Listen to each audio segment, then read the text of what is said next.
Les indemnités des élus, un sujet qui fait souvent parler. Aujourd'hui, on va se pencher sur un cas bien précis, assez étonnant. Imaginez, moins d'élus indemnisés, mais une facture qui, elle, augmente pour la commune. Comment c'est possible? C'est la question à laquelle on va répondre en plongeant directement dans les documents officiels. Alors, c'est vrai que ça ressemble à un vrai casse-tête, n'est-ce pas? Moins d'élus à payer et pourtant la dépense totale grimpe. En toute logique, on s'attendrait à faire des économies, c'est évident. Sauf que voilà, les chiffres officiels, eux, nous racontent une histoire complètement différente. Et voilà, regardez ça. C'est presque un tour de magie budgétaire. En l'espace de quelques années, on passe de 5 élus indemnisés à seulement 2. Et pourtant, au lieu de voir le budget baisser, eh bien non, il explose de presque 40%. C'est justement cette augmentation qui semble aller contre toute logique qu'on va décortiquer ensemble. Bon, assez parlé. Entrons maintenant dans le vif du sujet, les chiffres, les vrais, les bruts. On va mettre les budgets face à face, noir sur blanc, pour que tout le monde puisse bien voir l'ampleur du changement. Alors voilà ce que nous disent les budgets officiels de la commune. D'un côté, en 2020, on avait une enveloppe de 22 500 € qui était partagée entre 5 élus.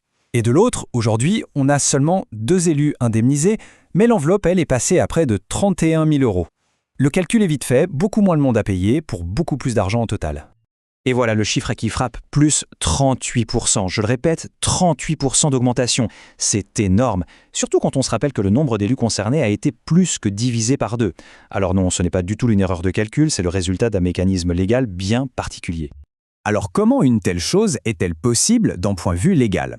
La clé de l'énigme, elle se trouve dans un concept bien précis du Code général des collectivités territoriales. Ça s'appelle l'enveloppe indemnitaire globale.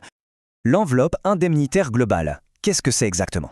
En fait, c'est assez simple. C'est le montant maximum total que la loi autorise une commune à dépenser pour les indemnités de son maire et de ses adjoints.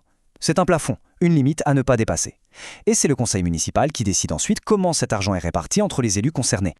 Et alors, comment ça fonctionne concrètement? Eh bien, suivez bien. D'abord, la loi permet de calculer ce fameux budget global maximum. Ensuite, imaginez que plusieurs élus démissionnent ou partent. Leur part de l'enveloppe, eh bien, elle ne disparaît pas dans la nature. La loi permet de la redistribuer aux élus qui restent. Et c'est exactement ce qui s'est passé ici. L'argent des postes devenus vacants a servi à augmenter les indemnités du maire et de son adjointe jusqu'à atteindre le fameux plafond légal. Et c'est là que tout se joue. Ce point est vraiment crucial. La loi fixe un plafond, un maximum. Elle autorise un certain niveau d'indemnité, mais elle ne l'oblige absolument pas. Utiliser ce plafond à 100%, c'est donc un choix, une décision délibérée. Ce n'est en aucun cas une contrainte imposée par la loi. Maintenant qu'on a compris le cadre légal, la mécanique générale, revenons au moment précis où tout a basculé. Il y a bien eu une décision, un vote, qui a activé tout ce processus. Et le voilà, le document en question. C'est cette délibération du conseil municipal qui a officialisé l'augmentation. Le vote de ce texte, en janvier 2024, c'est le véritable point de départ, le déclencheur de la hausse de budget qu'on constate aujourd'hui. Donc pour résumer très simplement, cette délibération de janvier 2024, elle portait sur la revalorisation des indemnités du maire et de l'adjointe. Et l'action qui a été votée, c'était d'appliquer le plafond maximal autorisé par la loi. C'est cette décision politique qui a figé l'utilisation de l'enveloppe budgétaire et qui nous amène à la situation actuelle. On a vu le comment, le pourquoi technique. On a compris que la procédure est parfaitement légale. Mais tout ça, ça nous amène forcément à une dernière question. Une question qui est peut-être plus fondamentale et qui va au-delà du simple droit. Et insistons bien sur ce point pour qu'il n'y ait aucune ambiguïté.